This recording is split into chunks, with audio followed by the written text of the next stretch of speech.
दीपिका जी राजस्थान से। श्री हरिवंश गुरुदेव महाराज जी, मुझे ऐसा क्या करना चाहिए कि मैं शिव जी भगवान के करीब आ सकूं? एक शिव भक्त की दिनचर्या क्या होनी चाहिए महाराज जी? प्रातः काल उठ करके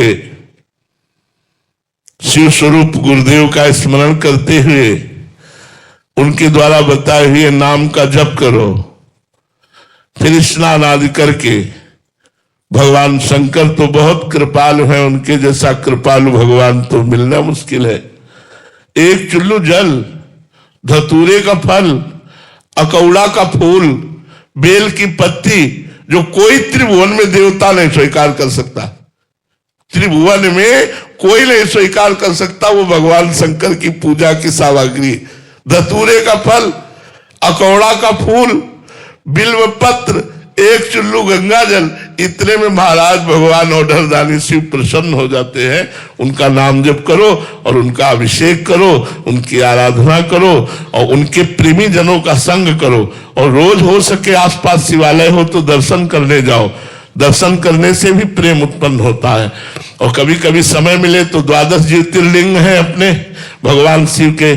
सौराष्ट्र सोमनाथम च श्रीशैले मल्लिकार्जुनम उज्जैन्याम महाकाल ओंकार ममलेश्वरम परल्याम वैद्यनाथम च डाकिन्याम भीमशंकरम सेतुबंधे तु रामेशम नागेशम दारुकावने वाराणस्याम च विश्वेशम त्र्यंबकम गौतमी तटे हिमालय तु केदारम घुस्वेशम च शिवालय एतानि ज्योतिर्लिंगानि सायं प्रातः पठेन नरः सप्तजन्म कृतं पापम स्मरणेन विनश्यति। अगर 12 ज्योतिर्लिंग का रोज स्मरण किया जाए तो सैकड़ों जन्मों के पाप नष्ट हो जाते हैं। अगर कहीं दर्शन और अभिषेक किया जाए तो क्या कहना, अपने पास तो विश्वनाथ जी बहुत नजदीक हैं, काशीपुरी चला जाए, कभी विश्वनाथ जी के दर्शन करे, गंगा जल चढ़ावे, बैठकर उनसे प्रार्थना करे। वो तो आशुतोष से बहुत जल्दी प्रसन्न हो जाने वाले देवता है। जपे क्या महाराज जी? ये तो गुरु से पूछना होगा। गुरुदेव का वर्ण करो और जो गुरुदेव आदेश करे वैसा जपना चाहिए, जो गुरुदेव मंत्र दे वैसा जपना चाहिए। अभी मंत्र आदि कोई सभा में उच्चारण करने का तो विषय है नहीं कि हम गुरु मंत्र बोले कि शिव उपासक ये जपे, राम उपासक ये जपे।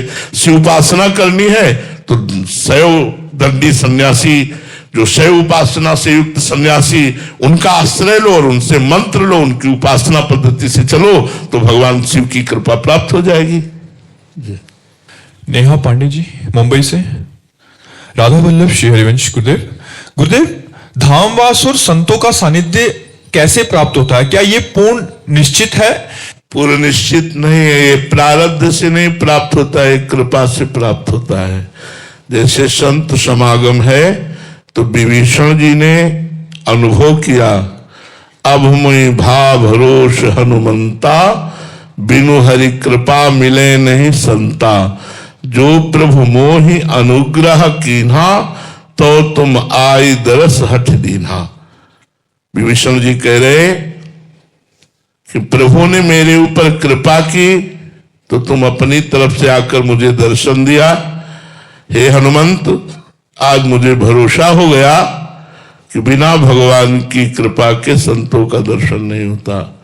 ये तो ही संत समागम। अब धाम प्रथम यथामति प्रणव श्री वृंदावन अति रम्य, श्री राधिका कृपा बिनु सबके मनन गम्य। श्री वृंदावन कोई मन से भी नहीं सोच सकता कैसा होगा वृंदावन। फिर वृंदावन आना ये तो सिर्फ स्वामिनी जी की कृपा से हो सकता है। जिनको वृंदा विपिन है, कृपा नहीं की होए, वृंदावन में तबे तो रहन पाई है सोए। वृंदावन धाम में आना, यहाँ बैठकर सत्संग सुनना, यहाँ वास करना, ये सिर्फ राधिका कृपा बिना श्री किशोरी जी की कृपा के एक क्षण भी आप वृंदावन नहीं ठहर सकते, आप यहाँ प्रवेश नहीं कर सकते।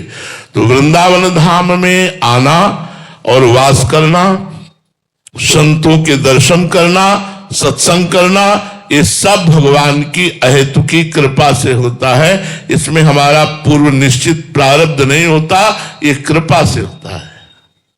प्रियंका जी, आपके चरणों में कोटि कोटि प्रणाम महाराज जी। महाराज जी, आपसे सुना है कि जानत तुम्हें हो जाए। महाराज जी, इसका सही अर्थ क्या है? सही अर्थ यही है कि हम अपने स्वरूप को भूल गए हैं। जो हमारा स्वरूप है वो तत्त्वम असि है।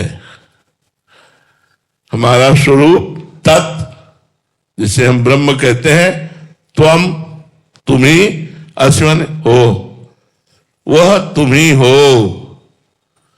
तो ये हम भूल चुके और अपने को स्त्री पुरुष मानने लगे। और जब भगवान की आराधना की तो भगवान गुरु स्वरूप से, शास्त्र स्वरूप से हमको अनुभव कराए। सोई जाने ही जेहि देहु जनाई। और जब जानकारी भई तो जानत तुम्हें तुम्हें हो जाई। वो भगवत स्वरूप हो गया। ब्रह्मविद ब्रह्मैव भवति।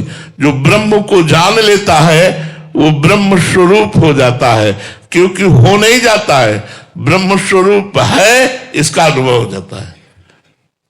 हमारा सबका स्वरूप ब्रह्म स्वरूप ही है, पर हम अपने स्वरूप को भूलकर देहाभिमान से युक्त होकर 5 ज्ञानेंद्रिय और मन के साथ विषय भोगों में सुख ढूंढ रहे हैं। इसलिए हमारी दुर्गति है। नहीं तो हम मोक्ष स्वरूप हैं, हम आत्म स्वरूप हैं, हम ब्रह्म स्वरूप हैं। इनमें किंचन मात्र भी कोई संशय नहीं है। डॉक्टर निपुण गोस्वामी जी, जम्मू से।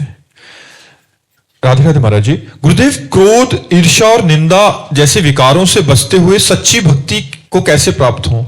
खूब भजन करो। भगवान का जितना भजन करोगे उतना हृदय निर्मल होगा। और निर्मल हृदय में काम, क्रोध आदि षड विकारों का प्रभाव कम होता चला जाता है। जैसे जैसे हृदय निर्मल होता है वैसे वैसे इन विकारों का प्रभाव कम होता है।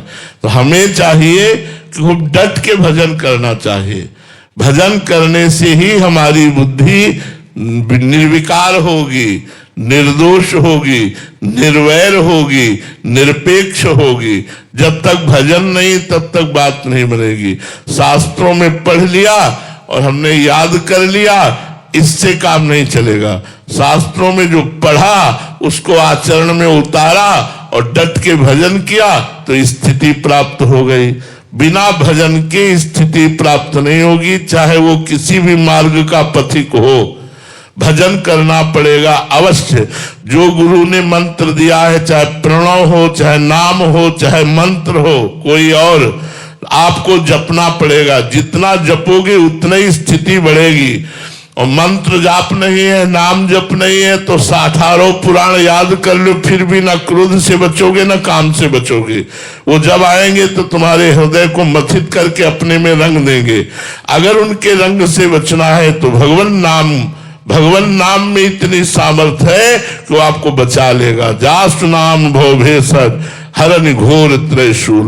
भगवान का नाम तीनों तापों का हरण करने वाला और संसार रोग की अचूक औषधि है। इसलिए खूब भजन करो। भजन के बिना निर्विकारता नहीं आती। नाम जप करो, अधिक से अधिक नाम जप करो।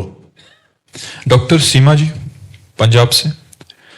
महाराज जी, राधे राधे। महाराज जी, इंद्रियों को कैसे वश में करें? घोर संसारी रही हूं, इसका क्या साधन है कि मैं दोबारा इस अध्यात्म मार्ग से ना विचलित हूं?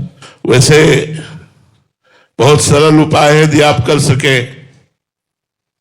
बिना भगवान को भोग लगाए कुछ खाए ना, पिए ना, सब ठीक हो जाएगा।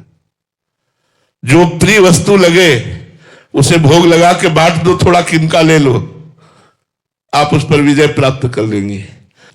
बिना भोग लगाए ठाकुर के पाना नहीं, और भोग वही लगाना है जो शास्त्र सम्मत है और जो बहुत प्रिय हो। वो भोग लगा के पाना नहीं है, थोड़ा किनका पाना बका बांट दे। श्री स्वामी हरिदास जी महाराज भी यही करते थे। उत्तम भोग लगाए मोर मरकट को सेवै। बंदरों को डाल दिया, मोर को डाल दिया, गाय को डाल दिया, दूसरों को बांट दिया, अपने थोड़ी लिए।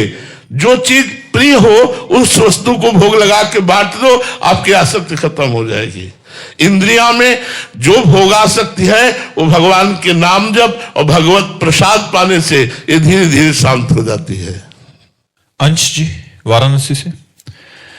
राधे राधे महाराज जी। महाराज श्री जी की प्राप्ति के लिए सतोगुण का होना आवश्यक है, लेकिन महाराज जी ये सतोगुण मुझ में ज्यादा देर स्थायी नहीं रहता। बाकी 2 गुण आते ही मेरा सारा नाम जप और भजन साधन रुक जाता है। महाराज जी, ऐसे में कैसे सतोगुण का? जबरदस्ती करना पड़ेगा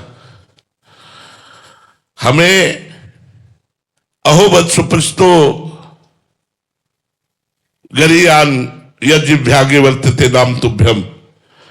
कोई भी गुण प्रवाह आवे और हम नाम जप न छोड़े तो गुण प्रवाह बदल जाएगा, नाम जप सब ठीक कर लेगा। अब हम जान रहे हैं कि रजोगुण आ गया है हमारे अंदर, पर राधा राधा राधा राधा राधा राधा जान रहे हैं कि तमोगुण आ गया, निद्रा आलस प्रमाद क्रोध हिंसा द्वेष ये बढ़ रहा है, राधा राधा राधा राधा राधा राधा। तो भगवान का नाम मंगलमय है, भगवान का नाम सर्व सामर्थ्यमय है, भगवान का नाम आनंदमय है। उस आनंद में वो रजोगुण तमोगुण निकल जाएगा और सत्वगुण आ जाएगा। भोजन सत्वगुण करो, मोबाइल से सत्वगुणी वस्तुएं देखो, सत्वगुण पुरुषों का संग करो, सत्वगुण खान पान रहेगा तो सत्वगुण ज्यादा देर टिकेगा, और नाम जप करो तो रजोगुण तमोगुण का प्रभाव आपके ऊपर नहीं पड़ पाएगा, वो आएगा और फिर निकल जाएगा। और अगर नाम जप नहीं चल रहा तो रजोगुण तमोगुण अपनी छाप छोड़ जाएगा, कोई क्रिया ऐसी करवा देगा जिससे आपका मन संस्कार युक्त होकर चंचल हो जाएगा। इसलिए नाम जप पर विशेष ध्यान दो। निशांत कुमार जी, महाराज जी राधा वल्लभ श्री हरिवंश, महाराज जी जो श्रद्धा और समर्पण से श्री राधा नाम का जप करता है, क्या उसे सारूप्य या सायुज्य मुक्ति मिलती है या भगवत सेवा की प्राप्ति होती है? जैसी इच्छा करेगा, जो इच्छा करी हो मन माही, हरि प्रसाद कछु दुर्लभ नहीं। जो इच्छा करोगे, श्री जी की सेवा चाहोगे सेवा मिल जाएगी। अगर खूब भजन डट के हो रहा है, आप लक्ष्य को प्राप्त हो रहे, तो आप सारिष्ट सामीप्य सायुज्य एकत्व जो चाहेंगे वो प्राप्त हो जाएगा।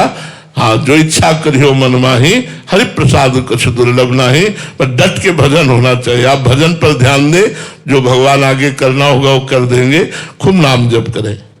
रंजना सिंह जी, राधे राधे महाराज जी। महाराज जी, जीवन में जो इस वक्त है जो आपके हित में है उसे स्वीकार कर लेना चाहिए, या आपको पता है कि आप और बेहतर कर सकते हैं तो उस दिशा में आगे बढ़ने का प्रयास? बढ़ना चाहिए, उतने में रुकना नहीं चाहिए। चाहे लौकिक उन्नति हो चाहे पारलौकिक उन्नति हो, हमें आगे बढ़ते चलना जब तक पूर्णता ना हो जाए।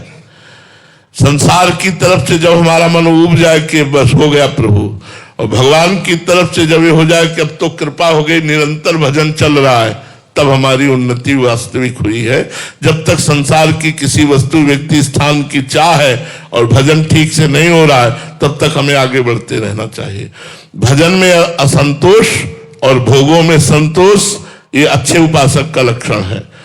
लौकिक और पारलौकिक दोनों उन्नति के लिए असंतोष धारण करते हुए खूब भजन करो तो आगे बढ़ जाओगे। संतोष कर लोगे तो उतने में राजी होकर मन भोगों में आसक्त हो जाएगा। चारू वालिया जी, हरियाणा से। गुरुदेव भगवान, आपने एक सत्संग में बताया था कि सूकर को वैकुंठ का वैभव भी अच्छा नहीं लगता, वो तो कीचड़ में ही सुख का अनुभव करता है। महाराज जी, वैसी ही स्थिति इस नीच मन की हो रही है? हाँ, सबके मन की, आपकी नहीं, सबके मन की प्राय ऐसी स्थिति है। जब तक इसको हम शास्त्र स्वाध्याय और संतों के संग के द्वारा इसे निर्मल नहीं करते, तब तक ये मलिन मन गंदे आचरणों में सुख का अनुभव करता है, गंदे भोजनों में सुख का अनुभव करता है। अपने घर का सुंदर पवित्र भोजन छोड़कर होटलों में पाना शुरू करेगा। सात्विक अन्न छोड़कर अंडा मांस ये सब गंदी वस्तुएं, विचार व्यसन ये सब गंदी, और जितना गंदा सोच सकता है, जितना गंदा कर सकता है, ये उतना ही भागेगा यदि इसे रोकोगे नहीं। इसे रोको पवित्र भोजन के द्वारा, सत्संग के द्वारा, साधु समागम में जो वचन मिले हैं उनके वचनों का पालन करने से धीरे धीरे मन ऊर्ध्वगामी होने लगता है। और ऊर्ध्वगामी मन को फिर ये सब नीच बातें अच्छी नहीं लगती हैं। इसलिए जब तक नीच बातें अच्छी लगती हैं तब तक डट कर भजन करो, खूब सत्संग सुनो, शास्त्रों का स्वाध्याय करो, पवित्र भोजन करो, पवित्र संग करो, तो मन फिर निर्मल होने लगेगा। अमन कुमार जी, बिहार से। महाराज जी राधे राधे। महाराज जी, क्या राधा रानी से प्रेम करना भी अंदर अगर ये बात आ रही है कि हमें प्रेम है, तो ये सूक्ष्म अहंकार के अंतर्गत आता है? है ही नहीं, प्रेम नहीं है। प्रेम कभी अनुभव नहीं होने देता मुझे प्रेम है। वो तो रोया करता है कि प्रेम हो जाए तो हमारा सौभाग्य है। प्रेम की तो बड़े बड़े प्रेमी जन याचना करते रहते हैं, उनको कभी अनुभव ही नहीं होता कि मुझ में प्रेम है। अगर ये मुझ में प्रेम है ऐसा अनुभव हो रहा है तो अहंकार है, प्रेम नहीं है। प्रेम सूक्ष्मतरम अनुभव स्वरूपम प्रतिक्षण वर्धमानम कामना रहितम। प्रेम में अनुभव थोड़ी हो सकता कि मैं आपको प्रेम करता हूं। वो जबान का कहने का विषय नहीं है, अनिर्वचनीयम, वो हृदय का अनुभव होता है।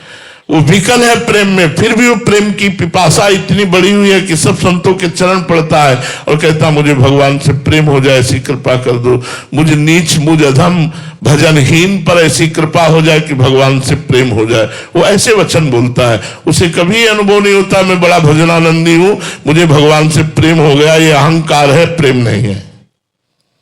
अलका यादव जी मुंबई से। महाराज जी, राधा वल्लभ श्री हरिवंश। महाराज जी, जो गुरुजनों के श्रीमुख से सत्संग सुना जाता है उसे जीवन में उतारने के लिए सबसे सरल तरीका क्या है? क्या उसे लिख लिख कर नोट बनाए जाएं या एक ही सत्संग को बार बार सुने या कैसे करें? हाँ, दोनों का हम सहयोग करेंगे। यदि हम लिखें तो हमारी ज्यादा मानसिकता उसमें रहेगी और बार बार सुने तो हमारे ऊपर रंग आएगा। दोनों काम के लिए मोबाइल आजकल बहुत कृपा है, कोई भी सत्संग आप लाखों बार सुन सकते हो, मोबाइल में है, आप मोबाइल में सुनते जाइए और लिखते जाइए। तो लिखने और सुनने से बहुत जल्दी वो हमारे दिमाग में आ जाता है, इसलिए दोनों काम करने चाहिए, लिखना भी चाहिए और सुनना भी चाहिए। गुरुनाथ जी चंडीगढ़ से। राधे राधे महाराज जी। महाराज जी, क्या जीवन भाग्य के भरोसे चलता है या ये स्वेच्छा का परिणाम है? भाग्य के भरोसे चलता है या जो हम कर रहे हैं उसी का? नहीं, अभी जो कर रहे हो तो क्रियमाण है, इसका भी कोई फल नहीं मिलेगा आपको। पीछे के प्रारब्ध के अनुसार जीवन चल रहा है, सुख और दुख जो प्राप्त हो रहे हैं, लेकिन हमारा क्रियमाण करने पर पूरा अधिकार है। क्रियमाण माने वर्तमान में जो कर्म है उसे हमें ठीक से करना चाहिए, नहीं आगे हमारा बिगड़ जाएगा। अभी तो हमें मनुष्य शरीर मिला, फिर पता नहीं सुअर कुत्ता क्या क्या बनना पड़े, इसलिए हमें क्रियमाण सुरक्षा अपनी बनानी चाहिए कि हमारा शास्त्र सम्मत क्रियमाण होना चाहिए। तस्मात् शास्त्रम प्रमाणन्ते कार्याकार्यो व्यवस्थित हो, क्या करना चाहिए क्या नहीं करना चाहिए, ये शास्त्र और संतों की वाणी से सुन करके क्रियमाण को पवित्र करना चाहिए। और दुख सुख पूर्व प्रारब्ध से अपने आप आते रहेंगे, वो तुम्हारे रोके नहीं रुकेंगे या तुम्हारे चाहने से पूजा नहीं होगा, वो अपने आप एक क्रम है आता रहेगा, उसकी चिंता छोड़ो, नवीन कर्म करो और वो कर्म शास्त्र सम्मत और भागवत हो जिससे तुम्हें इसी जन्म में भगवत प्राप्ति हो जाए। अगर मनुष्य जन्म में भगवत प्राप्ति नहीं हुई तो कोई लाभ मनुष्य जन्म का नहीं मिला। महाराज जी, अभी क्रियमान जो है वो तो संभाल के कर रहे हैं, बट पूर्व का दुख ना मिले मन को, तो उसके लिए क्या करना पड़ेगा महाराज जी? भगवान नाम जप। भगवान नाम जप ऐसा है जो आए हुए प्रारब्ध के दुख सुख से बचा देता है। भगवान नाम जप करो, उसी से आनंद का अनुभव होगा। शोभा निधि शरण जी बरसाना से। महाराज जी दंडवत प्रणाम। महाराज जी, एक संसारिक पिता अपनी भौतिक संपत्ति अपने उत्तराधिकारी को सौंपता है, किंतु एक सदगुरुदेव अपनी भागवतिक संपत्ति अपने शिष्य को किस आधार पर सौंपता है? जब शिष्य मन तन प्राण सर्वस्व समर्पित करके गुरु स्वरूप हो जाता है, गुरु में तन्मय होकर के गुरु स्वरूप हो जाता है, तो यहां संपत्ति समर्पित नहीं करनी पड़ती, अपने आप गुरु के हृदय की संपत्ति का अधिकारी बन जाता है। जिसने तन मन प्राण गुरु को समर्पित करके उनकी सेवा में गुरु का चिंतन करते करते तद्भाव भाविता हो गया, तन्मयाहा हो गया, गुरु में तन्मय हो गया, तो गुरु स्वरूप हो जाता है। जैसे भृंगी नाम का कीड़ा दूसरे जाति के कीड़े को मिट्टी के घरौंदे में बंद करके और अपना डंक मारकर उसको चिंतन कराता है, तो बिना शरीर छोड़े दूसरी जाति का कीड़ा भृंगी कीड़ा बन जाता है। ऐसे ही जो तन मन प्राण समर्पित करके गुरु वचनों का पालन करता है वो बिना शरीर छोड़े गुरु स्वरूप हो जाता है। जो गुरु के हृदय की स्थिति वही शिष्य के हृदय में आ जाती है। तो तन मन प्राण सर्वस्व समर्पित होना चाहिए। अगर समर्पित नहीं है तो फिर वो रंग नहीं आएगा। ये कोई लौकिक संपत्ति नहीं है, गुरु देना भी चाहे तो नहीं दे पाएगा, वो तभी दे पाएगा जब उसका अहंकार समर्पित हो चुका है। तन मन प्राण धन सर्वस्व सर्वस्व समर्पित, तभी बात बनती है। गुरु के चरणों में अपार प्रेम हो जाए। एक बार दिल्ली में अमीर खुसरू जी के गुरु जी पधारे थे, तो एक गरीब ब्राह्मण ने सुना बाबा सिद्ध हैं, तो उन्होंने सोचा उनके पास धनी मानी लोग आते रहते हैं, हमारा काम बन जाएगा। बाबा के पास गए, दंडवत किया और बाबा से कहा बाबा बेटी का ब्याह है, अगर कुछ सहयोग बन जाता आपके धनियों से तो बाबा निरपेक्ष थे, उनको किसी से मतलब नहीं था। तो उन्होंने टालने के लिए कहा परसों आना। वो ब्राह्मण फिर पहुंच गया परसों। बाबा आपने कहा था परसों आना, वो बेटी का ब्याह है, धन चाहिए। उनका यार धन चाहिए, मेरी पादुका ले जाओ। पादुका, अब लकड़ी की पादुका, कोई सोने की पादुका थोड़ी थी बाबा के पास, लकड़ी की पादुका थी। अब वो ब्राह्मण श्रद्धा तो रखता था संतों के ऊपर, पर उसको एक अरुचि सी हुई कि मैं पादुका लेकर क्या करूं, मुझे तो धन चाहिए। पर बाबा ने कहा है तो पादुका तो सर पे रख ली और उदास होकर घर की तरफ चल दिया। रास्ते में अमीर खुसरो जी आ रहे थे, वो अपने गुरु के अनन्य भक्त थे। उन्होंने अपने सेवकों से कहा मेरे गुरु की, मेरे साहब की कोई वस्तु है आसपास, मेरा मन आनंदित हो रहा है, मुझे ऐसा लग रहा है मेरे गुरुदेव की कोई वस्तु है। इतने में वो ब्राह्मण नजदीक सर पे पादुका रखे तो उनको आभास हुआ और कहा है भाई कहां से आ रहे हो? तो उनका बाबा के पास गए थे। किस लिए? धन चाहिए। दिया? हाँ, ये पादुका दी मुझे। पादुका नहीं, मुझे धन चाहिए था। बोले पादुका मुझे दे दो, ये 13 ऊंटों में असरफियां लदी है, ये तुम ले जाओ। अरे वो तो माला माल हो गया, 13 ऊंटों में असरफियां लदी हुई थी, बड़े धनी थे अमीर खुसरो जी। पादुका ली और गए और कहा गुरुदेव पादुका ले आया। बोले कितने में? बोले 13 ऊंटों की संपत्ति में। बोले सस्ता सौदा किया, रख दे, कोई बात नहीं।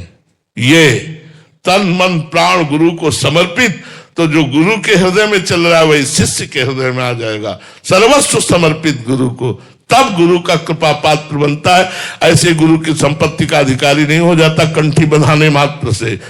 जो अपने अहंकार को, तन मन प्राण को समर्पित कर देता है वही गुरु की संपत्ति का अधिकारी बनता है। महर्षि, गुरु की वास्तविक संपत्ति क्या है?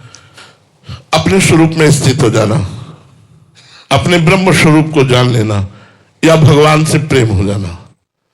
भक्ति में है तो भगवान से प्रेम हो जाना, ज्ञान में है तो अपने स्वरूप में स्थित हो जाना। स्वात्माराम स्थिति, देहातीत स्थिति, त्रिगुणातीत स्थिति, कालातीत स्थिति, ब्रह्मानंदमय स्थिति, ये गुरु की संपत्ति है। श्री राधा वल्लभ लाल की